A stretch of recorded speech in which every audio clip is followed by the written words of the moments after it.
Mr. Mathews, just would like to get in your initial thoughts. We understand that the TRAI is open to relooking this methodology for determining the call drops. How is it that you would react to this news?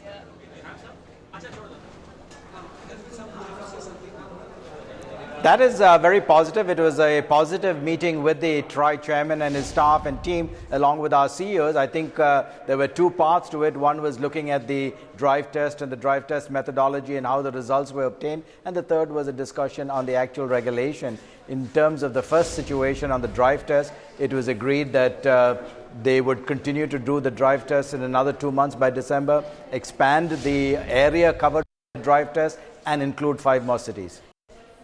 On the call drop issue, though, Mr. Mathews, TRAI has said that they're open to relooking the methodology for determining call drop. Give us more details. Exactly what is their intention or plan of action here?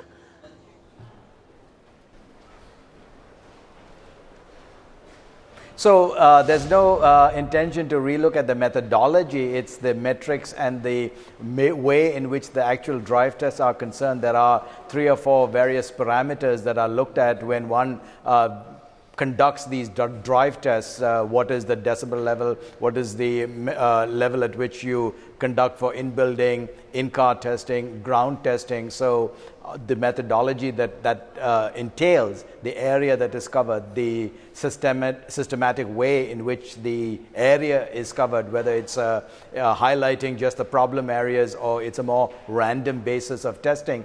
That whole intention is to give a more accurate picture of what the consumer is experiencing and what the overall area is experiencing by way of call quality as well as call drops. But TRAI is sticking by with their stance that they are going to be penalizing telecom operators, or is there a shift in that as well?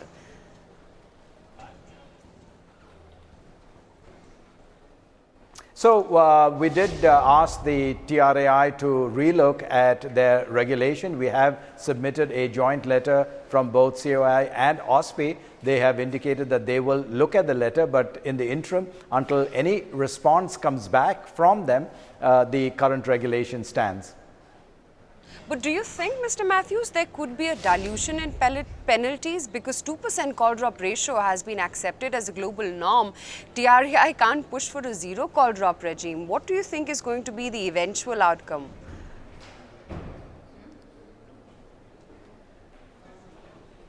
So I think if you look at it, there are 2 real metrics. One is a 2% call metric across the whole LSA and 3% in terms of those cell towers or sites that have above average, if you will, drop call problems. So there are these 2 percentages that are looked at. What the TRAI was concerned is whether this is an accurate representation of what the consumers are experiencing across the LSA and across the area. So they were willing to look at expanding the area under the drive test methodology and looking at adding additional cities as well, so that consumers get a much more accurate understanding of where the problem areas are, where perhaps the more intense drop calls are, and where areas are perhaps that don't have a problem. So I think the intention of the discussion was to come up with a more accurate methodology that gives a more accurate picture of what's actually going on in the ground and what the consumers are experiencing across the whole area.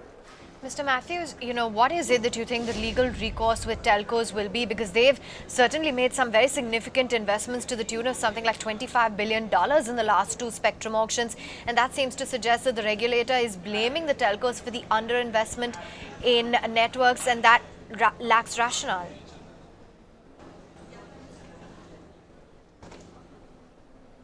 I think we've highlighted the extent of our investments, and we've highlighted the fact that we continue to provide over 3 to 4% of the total GDP, and we continue to invest considerable amounts of money to the tune of $7-8 billion every year just on network upgrades and equipment. So I think that is should be very obvious to the TRAI, but I think at this point the discussion is focusing on terms of saying, look, how is it that we can improve? And I think that's where the right construct and the right discussion ought to be happening, is how do we improve it? This issue of trying to give 3 rupees a day on drop calls just allows for gaming of the system and penalizing the industry as well, when that money could better be used for enhancing the problem of call drops. I think one of the good things that did come out of it was a commitment from the TRAI TRAI chairman that both the TRAI and the DOT would be working on issues like EMF, looking at issues of coverage, getting us buildings that we would need perhaps in areas like Luton's, defense land. So I think that was a positive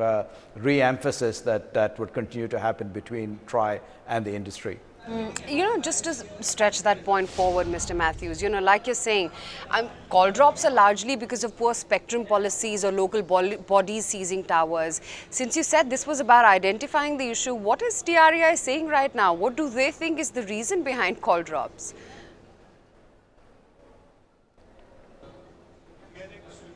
So we gave them a complete litany of all of the issues that were beyond our control.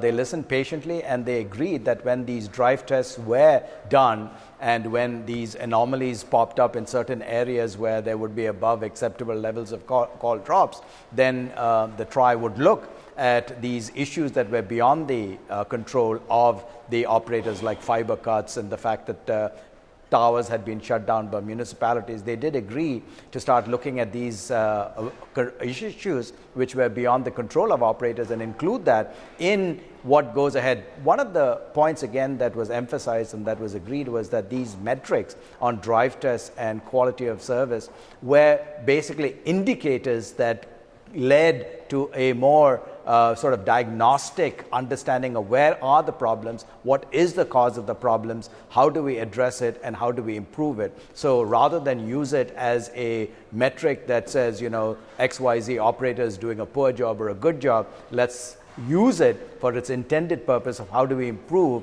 the quality for the consumer. So, Mr. Mathews, government has been repeatedly warning telecom companies to work and rectify call drops. Where is the resolution headed? What can telcos do to improve the situation in the next 2 to 3 months, which they couldn't have done earlier?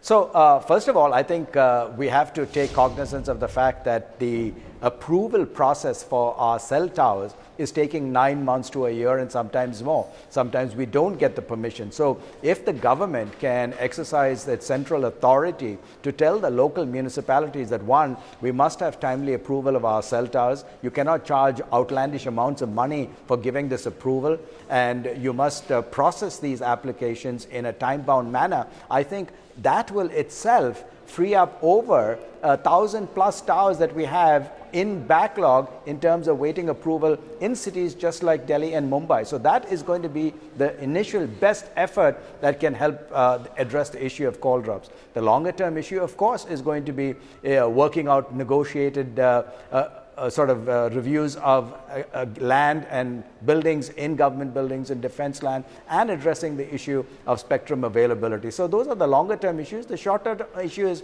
stop the municipalities from shutting down our towers, have them increase the rapidity with which they give us approval, be realistic in the fees that you're charging so that it's a nominal processing fee, and I think most of that will address the issues we face. It seems to be a very long-drawn process, Mr. Mathews, as you've highlighted. But given the fact that the industry did not raise the issue of raising tariffs today, do you see a case for the tariff increase if the penalties are not diluted going forward as well? The point that we have made is that certainly if this type of outflow is going to what is impacting the industry, we've given some figures of about 1,500 crores annually for some of our operators at the low end, and as high as perhaps 3,500 crore rupees at the higher end. Those are not insignificant numbers. So operators faced with that type of a financial hit to their top and bottom lines are going to have to look for additional ways, and obviously tariff increases might be one of the areas that they would have to look at very seriously. But again, we don't make predictions as to what those will be. That's up to the individual operators and what the competitive landscape will bear. Okay, but Mr. Mathews, you're sure not ruling out that scenario. But good chatting with you as always. Thanks much for taking time out and speaking with us. Find us on Facebook at facebook.com/ETNow, and don't forget to click the like button. You can also follow us on Twitter at ETNowLive. To stay updated with all our programming, hit the subscribe button on our YouTube channel by logging on to youtube.com/user/ETNow.